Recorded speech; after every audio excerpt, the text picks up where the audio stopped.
Well, it's great to see the Treasury Secretary today. We've been in full coordination with him on the economic fury and all the pressure that he can bring to bear. Is it fair to say kinetic strikes are on a pause right now? No.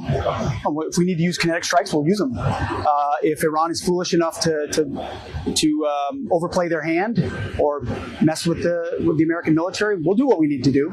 Today here in Oshkosh is emphasizing two things: that we're a very different department that's open for business across the country. It's not just the defense industrial base, it's major manufacturers around the country that we want to get in the defense game. When you can do commercial and you can do scale and you can do it well, we need you at the Department of War.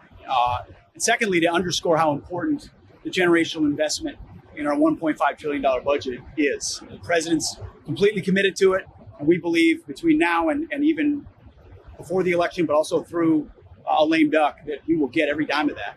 And the reason we've focused so much on it is this moment requires it. The nature of the threat around the world, the deferred maintenance previously, if you look under the hood, I don't know what the previous administration was actually doing. And so we're having to reinvest and restart the economic engine, the defense industrial base, at speed, at scale. Everything I talked about on that stage is real. It's a main effort. If we want to stay ahead of our adversaries, we've got to have companies like this one moving faster. And we've got to open the aperture for even more companies. So thanks for coming out to Oshkosh as an example, and we'll be doing a lot more Arsenal of Freedom events. I'll take a few questions. I had a question on Iran.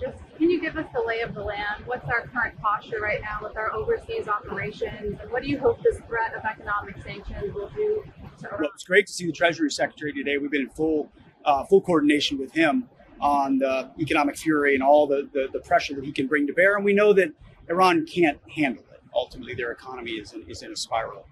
They also know that we control the Strait of Hormuz. That our blockade is ironclad, and that oil is flowing through ultimately. And you've seen some of the numbers. Iran can't run anything through. We can. The world economy realizes that. And so they made a big bet on controlling it, and they can't. The devastating things our military did to their Navy and their ability to sense and see and radars and missiles, they still have some capabilities, but it's nowhere near what it was at all. And so we can protect the shipping going through the straits, allowing oil to flow. More economic pressure only ensures that Iran really has the only choice they have is to come to the table and actually talk about their nuclear program, which is what the president has demanded. Is it fair to say kinetic strikes are on a pause right now, or do you? No. If we need to use kinetic strikes, we'll use them. If Iran is foolish enough to overplay their hand or mess with the American military, we'll do what we need to do. But economic pressure, we know, hurts them the most right now. But by no means are we foreclosing using kinetic strikes anywhere in the Strait of Hormuz or around Iran.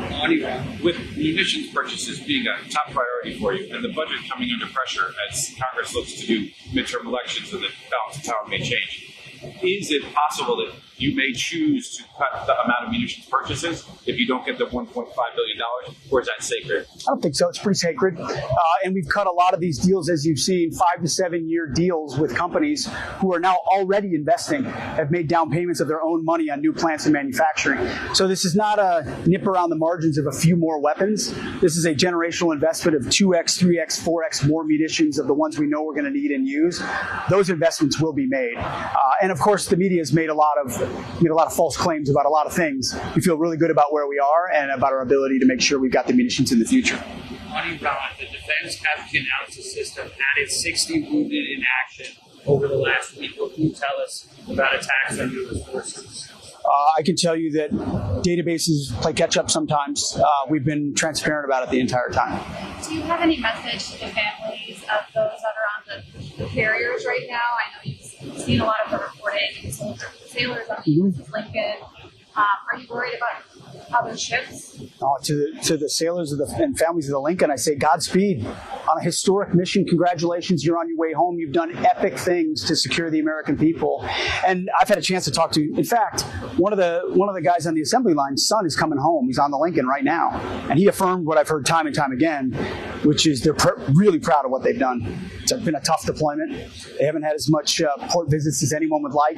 It's been longer than most, but they've done incredible things in the harshest of environments against an enemy, a determined enemy, that will change the course of history for American security. So I look forward to greeting them. I appreciate the good faith focus that's existed, but the media has done a lot of bad faith focus also, trying to spin things or misrepresent things. The Lincoln's done incredible work, and we're very proud of them. Yes. The United States has two types of ATACMS weapons, unitary and cluster. The press reported that nearly all the ATACMS weapons were used. Did the United States use both unitary and... Why would I answer? I mean, this is kind of a stupid question I would never answer. Like, why would I answer a question about whether we do or do not have certain types of munitions? I would tell you we have 110%, or I'll tell you we have one. I would never answer that question. And the press is foolish to want to press. An American press is foolish to want to press an American War Department about where we may or may not be on classified exquisite systems. I'll just tell you this.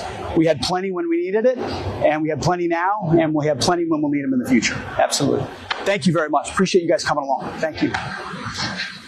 Upgrade your news experience with the all-new HT app. Download now.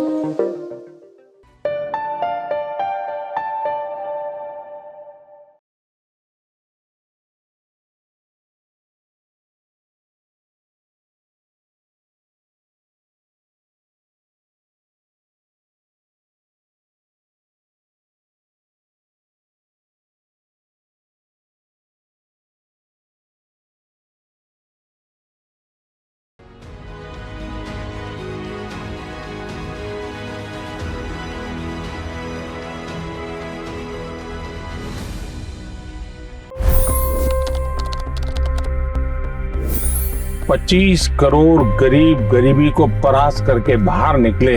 For the good of our nation, let's work together and let's truly make America great again. The fastest news breaks. Requested PM saying that look, you'll have to speak to Putin and to Zelensky. The biggest newsmakers. The relationship with India is probably the most important bilateral relationship the U.S. will have for the rest of this century. The capital delivered quite an election result today. Expert analysis. The $1 million question today is how to stop this dance of death. Ground reports. I'm standing at the crossroad of the Kumbh Mela. Behind me are more than 100 entry ghats.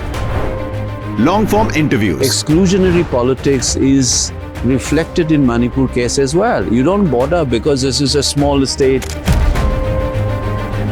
Have you ever wondered what happens when a banking dynasty meets tides of world history, intrigue, and a dash of myth? Why exactly did the US topple the Sheikh Hasina government? HT videos. We don't just break news, we break it down.